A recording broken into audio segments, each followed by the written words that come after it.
మిత్రులారా, మీకందరికీ తెలుసు తెలంగాణలో మాకు తిరుగులేదని అహంకారంతో రంకెలేస్తూ విర్రవీగుతున్న సమయంలో కల్వకుంట్ల గడిని బద్దలు కొట్టి 3 రంగుల జెండా చేతబూని 3 రంగుల కండువా మెడలో కట్టుకొని గుండెల నిండా ధైర్యం నింపుకొని తెలంగాణ నలుమూలల 4 కోట్ల మందిని చైతన్యం చేస్తూ తండాలలో గూడాలలో మారుమూల పల్లెల్లో ప్రతి తలుపును ప్రతి గుండెను తట్టి డిసెంబర్ 7, 2023 నాడు ఇదే ఎల్బీ నగర్ మైదానం సాక్షిగా మన నాయకురాలు తెలంగాణ ప్రదాత శ్రీమతి సోనియా గాంధీ గారి నాయకత్వంలో యువకులు రాహుల్ గాంధీ గారి నేతృత్వంలో ఇక్కడనే ప్రజారాజ్యం ప్రజా పరిపాలన ఇందిరమ్మ రాజ్యాన్ని ఇక్కడనే మనం ఏర్పాటు చేసుకున్నాం. ఆనాడు మొదలుపెట్టిన మన నడక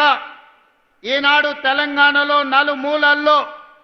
రైతుల విషయంలో కావచ్చు, మహిళలు కావచ్చు, విద్యార్థులు కావచ్చు, నిరుద్యోగ యువకులు కావచ్చు, ఉద్యమకారులు కావచ్చు, అమరవీరుల కుటుంబాలు కావచ్చు, తెలంగాణలో ప్రతి ఒక్కరిని తడుతూ ప్రతి గుండెకు చేరుతూ ఈరోజు ప్రజా పరిపాలనను అందిస్తూ ఈ సమావేశాన్ని ఏర్పాటు చేసుకున్నాం. మిత్రులారా, ఈ 18 నెలల్లో ప్రభుత్వం ఏర్పడినాడు ఎంతకాలం ఉంటుంది ఇది 3 నాళ్ళ ముచ్చటనే అన్నవాళ్ళు ఉన్నారు. 3 నాళ్ళు అయిన తర్వాత ఈ ప్రభుత్వం ఉంటుంది కానీ సంక్షేమ పథకాలు అమలు చెయ్యలేరు అన్నారు. సంక్షేమ పథకాలు అమలు చేసిన తర్వాత వీళ్ళు కలిసి ఉండరు, రోజు కలహించుకుంటారు, కాంగ్రెస్ వాళ్ళకు కలిసి ఉండే లక్షణమే లేదు అన్నారు. అక్కడి నుంచి ఈనాడు కలిసి ఉండడమే కాదు, ఈరోజు కలిసికట్టుగా నడుము బిగించి నవ్విన వాళ్ళ ముందల తలెత్తుకొని నిలబడే విధంగా నిటారుగా నిలబడి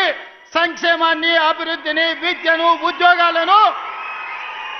తెలంగాణ రాష్ట్రంలో అమలు చేసి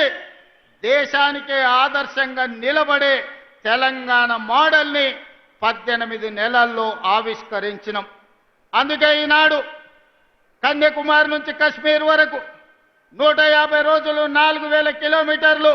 మండు టెండల్లో మంచు కొండల్లో నడుస్తూ ప్రజలని కలుస్తూ ఆనాడు రాహుల్ గాంధీ గారు ఒక మాట ఇచ్చారు, మీరు తెలంగాణలో కాంగ్రెస్ ప్రభుత్వాన్ని ఏర్పాటు చేయండి, తప్పకుండా తెలంగాణ రాష్ట్రంలో జనగణనతో పాటు కులగణన చేస్తాం, అదే కాకుండా మాదిగ ఉపకులాలకు సంబంధించిన ఎస్సీ వర్గీకరణ చేసి తీరుతామని రాహుల్ గాంధీ గారు మాట ఇస్తే 2024 ఫిబ్రవరి 4 నాడు మొదలుపెట్టి 2025 ఫిబ్రవరి 4 నాడు సంవత్సరం తిరిగే లోపల సామాజిక న్యాయం చేస్తూ కులగణను పూర్తి చేసి ఎస్సీ వర్గీకరణ చేసి జాతికి అంకితం చేసి ఫిబ్రవరి 4ను సోషల్ జస్టిస్ డేగా ఈరోజు తెలంగాణ రాష్ట్రం జరుపుకుంటున్నది అని అంటే రాహుల్ గాంధీ గారి యొక్క ఉక్కు సంకల్పాన్ని ఈరోజు మనం అమలు చేస్తున్నాం. మిత్రులారా,